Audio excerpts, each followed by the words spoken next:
November rain had been falling for hours, turning the city streets into rivers of reflection. Catherine pulled her thin jacket closer as she hurried toward the shelter, hoping they still had space for the night. At 21, she had learned to navigate the streets with quiet dignity. College had been interrupted when her foster family moved away, leaving her to fend for herself.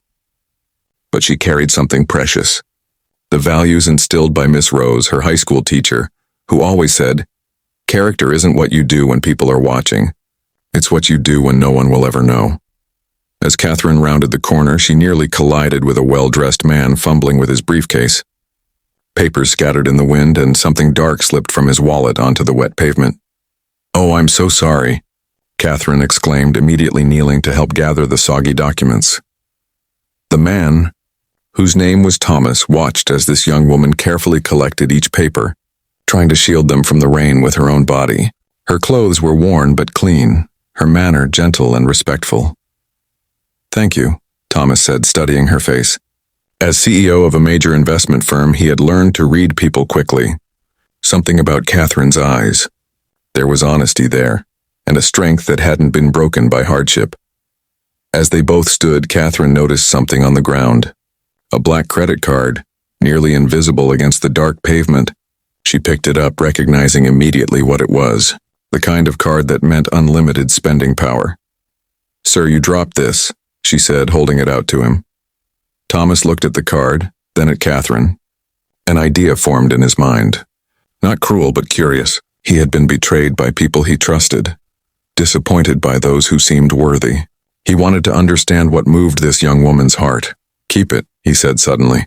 "Consider it a gift." Catherine stared at him in shock. I couldn't possibly—" "I insist," Thomas said, pressing the card into her hand. "Use it for whatever you need. There's no limit." Before Catherine could protest further, Thomas had disappeared into the crowd, leaving her standing in the rain with more purchasing power than she had ever imagined possible. That night in the shelter, Catherine lay awake, staring at the card. She could buy a hotel room, new clothes, enough food for months. She could even get back into school. The temptation was overwhelming. But morning brought clarity. Catherine made her way to the bank, where the teller's eyes widened at the card's platinum status. "I'd like to make a donation," Catherine said quietly. "To the children's shelter on 5th Street. All of it except $50. The teller looked confused. "Ma'am, are you sure? This account has a very substantial balance." "I'm sure," Catherine replied. "And I'd like the remaining $50 in cash, please." She spent that $50 on groceries. Not for herself, but for Mrs. Chen, the elderly woman who shared her bench at the bus stop.